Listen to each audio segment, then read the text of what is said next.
Baik, teman-teman, selamat datang di channel saya. Nah, ini di sini saya akan menjelaskan sebenarnya gimana sih semua tentang persyaratan monetisasi dan bagaimana apa yang harus kita lakukan dan apa yang harus kita hindari gitu. Nah, oke, nggak usah lagi bertele-tele, kita lanjut aja ya. Nah, begini teman-teman. Yang pertama, ini bukan channel utama saya, ini hanya pendukung. Ini udah lama saya buat tapi nggak pernah saya gunakan lagi gitu. Nah, yang pertama kita membuka channel kita dulu ya. Kita lihat di sini penghasilan. Nah, inilah yang kelihatan tampilannya. Di sini kan ada dua tahapan nih. Langkah-langkah pertama, tahapan pertama adalah ini. Ya, di sini persyaratannya dia meminta 500 subscriber gitu. 500 atau sama dengan subscriber.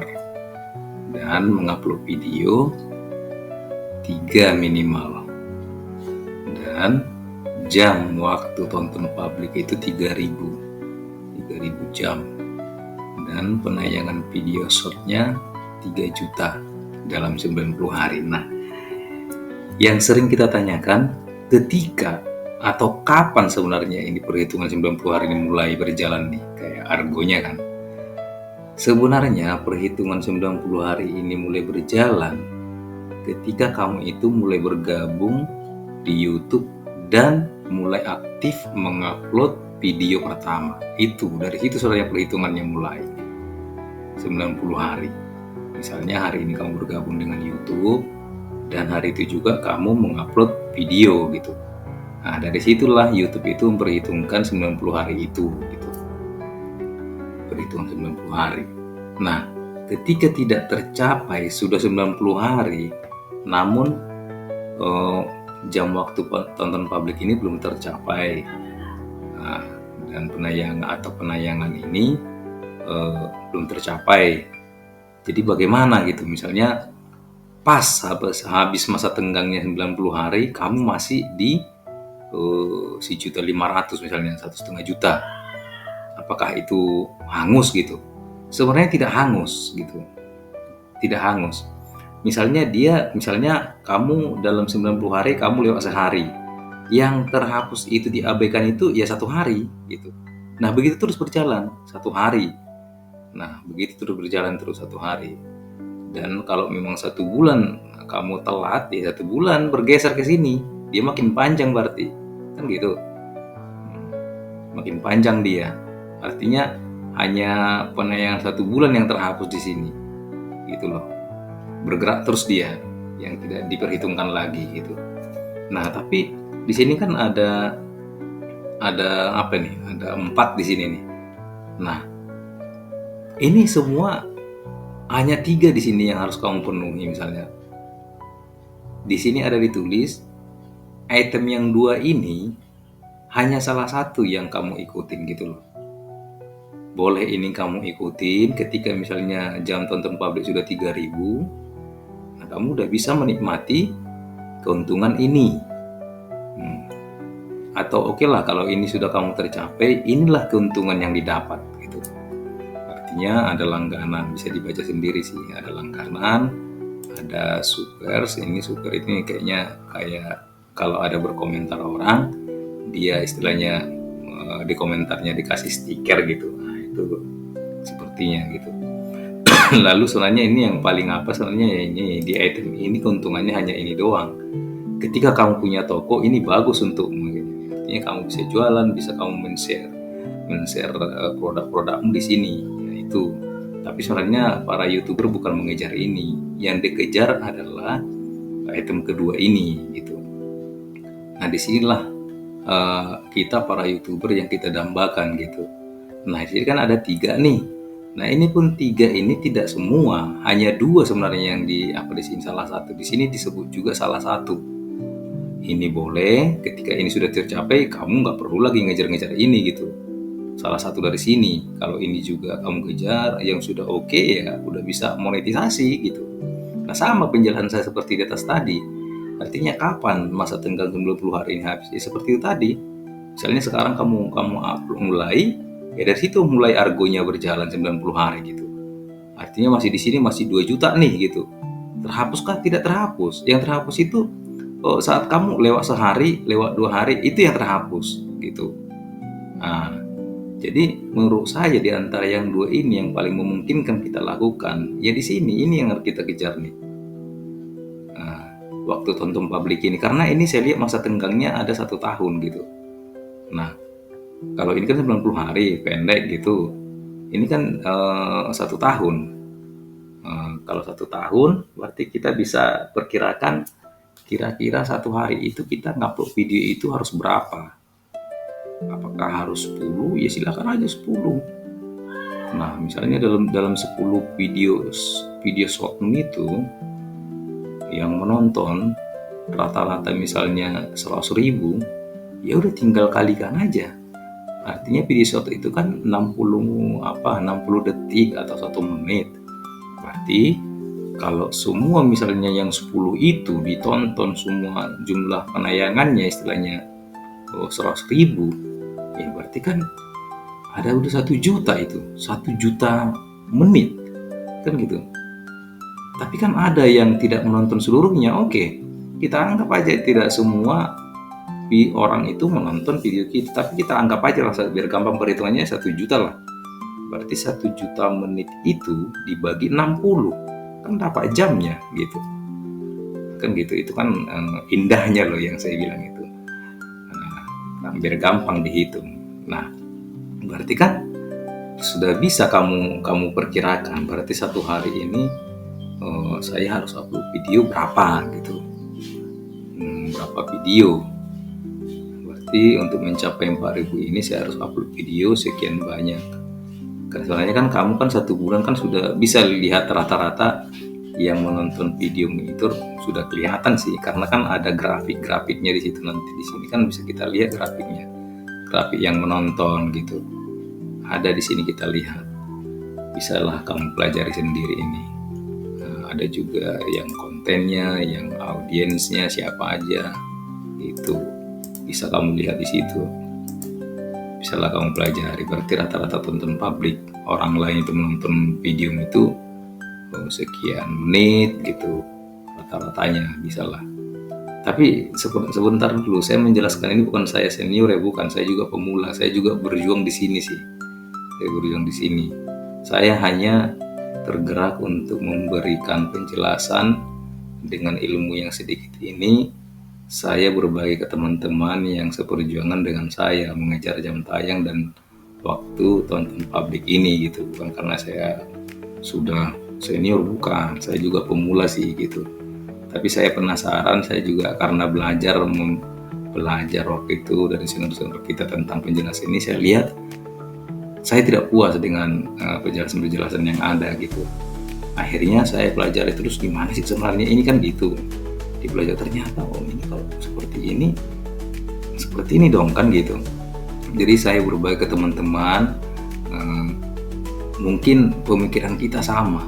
Ada hal-hal yang dijelaskan senior-senior kita yang belum puas kita.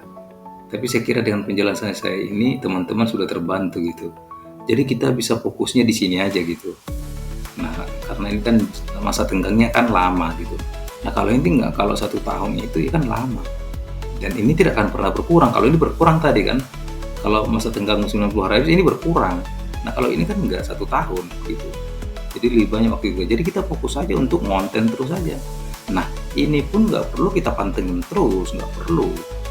Karena ada di sini tulisan, ketika kita sudah mencapai target sesuai dengan standar mereka akan tinggal kita klik ini, YouTube itu akan memberitahu kita melalui email kita sudah layak atau belum monetisasi gitu loh. Nah, jadi ini nggak perlu yang perlu kita pantengin sebenarnya aku udah berapa sih, paling gitu aja gitu. Nggak perlu dikhawatirkan ini. Nanti kita sudah bisa monetisasi apa tidak, dikasih tahu mereka kok nanti itu. Makanya email kita kan harus email resmi gitu. Nah, terus yang perlu kita hindari, ini juga karena pengalaman saya bagi nih, yang perlu kita hindari di channel kita itu biar enggak Karena kalau ada misalnya ini yang kena hak cipta, ini sengaja tidak saya hapus ini biar bisa share ke teman-teman gitu, karena ini juga bukan channel utama saya. Nah, kan semua kena hak cipta nih, sebisa mungkin hindari yang kayak gini. Ketika ada video-videomu yang kena hak cipta, sebaiknya kamu hapus langsung gitu, karena ini mempengaruhi penayanganmu, mempengaruhi channelmu gitu, karena kan mereka menilai channel kita bagus apa enggak gitu loh. Nah, sehingga rekomendasi video-video kita kan lancar gitu. Ini maksudnya yang kena hak cipta gitu loh, itu kan mempengaruhi jam tonton publikmu, artinya di feed-nya gitu mungkin akan dikurangi atau bagaimana. Ini satu harus dihindari, langsung hapus aja udah gitu. Lalu di sini bisa kalau di dashboard ada di sini peringatan, hindari peringatan-peringatan, karena peringatan itu ada juga sanksinya. Misalnya kalau 3 kali peringatan bisa kena sanksi channel kita atau gimana. Saya sih belum pernah sih gitu, tapi saya sudah pernah sekali peringatan gitu dan saya terkejut gitu. Nah, waktu itu saya buat cuman captionnya hanya seperti ini, monkey versus anjing gitu, hanya seperti itu saya buat, langsung saya kena peringatan. Padahal isinya sih lucu sih gitu. Yang saya upload itu yang itu loh, yang seekor monyet itu menggetok kepala anjing lalu mereka tawuran gitu, itu saya kena itu. Nah, di sana peringatan yang dikatakan ke saya itu tidak direkomendasikan oleh pihak YouTube gitu, itu kan kekerasan gitu, mengadu sesama binatang tidak boleh gitu. Padahal di tempat lain juga ada mungkin yang buat seperti itu, nggak tahu entah kena mereka apa enggak, saya nggak tahu. Lalu juga ada juga konten-konten pernah saya buat juga kesalahan-kesalahan gitu, kesalahan-kesalahan dalam kehidupan gitu, misalnya dia bersepeda jatuh. Nah, saya juga kena di situ, kena larangan saya, tapi sih tidak hanya tidak berupa teguran sih gitu. Tapi nggak ada, kayaknya nggak ada yang mereka rekomendasikan itu kayaknya satu pun nggak ada, paling beberapa orang yang nonton saya kira. Tapi saya lihat juga banyak juga yang mengapakan seperti itu, banyak yang mempertontonkan nggak ada masalah gitu. Ketika saya apa kok masalah ya gitu loh. Nah, itu juga. Nah, itu hindari gitu, karena juga kalau ada teguran, kalau ada hak cipta segala macam itu mempengaruhi channel kita.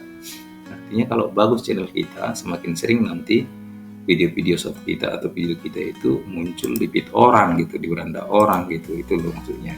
Hindari hal-hal yang seperti itu. Nah, saya kira begitu teman-teman penjelasannya. Lalu masalah subscriber gitu.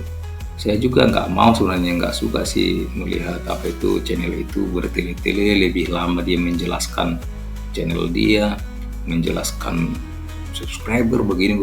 Menurut saya ya, sorry minta maaf sebelumnya sih, menurut saya untuk zaman sekarang kita nggak perlu lagi nyuruh orang istilahnya untuk subscribe channel kita. Kenapa? Karena dulu para senior kita pada zaman dahulu sudah mempopularitaskan subscriber itu. Jadi sekarang orang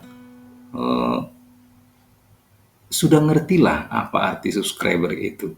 Kalau dulu kan masih banyak dulu nggak ngerti apa itu subscribe. Artinya kita hanya menonton doang kan gitu.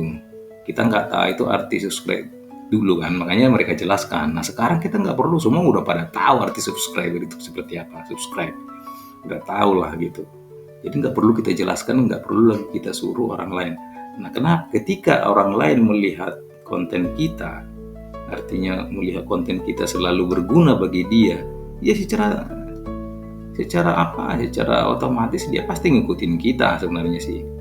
Tapi kalau nggak berkualitas, saya kira dia juga nggak bakalan ngikutin kita gitu. Itu maksud saya. Bukan berarti tidak ingin subscribe ya. Kepengen sih, itu maksud saya. Lebih banyak penjelasan orang lain akan hal-hal seperti itu. Nah, kan itu kan kalau memang kita merasa berguna, misalnya konten itu ya tanpa disuruh saya kira saya klik. Nah, karena saya juga begitu, kalau menurut saya perlu memang saya klik juga emang tanpa disuruh gitu. Gitu loh kalau menurut saya gitu. Jadi kelamaan bukan masalah ya, intinya yang mau dijelaskan itu hanya 1%, tapi menjelaskan ini itunya banyak gitu loh. Itu yang saya maksud gitu loh teman-teman. Gitu. Ya udah, terima kasih untuk teman-teman yang sudah menonton. Jika menurut istilahnya ini berguna, ya silahkan apresiasilah bagaimana cara Anda teman-teman mengapresiasinya. Oke, terima kasih ya.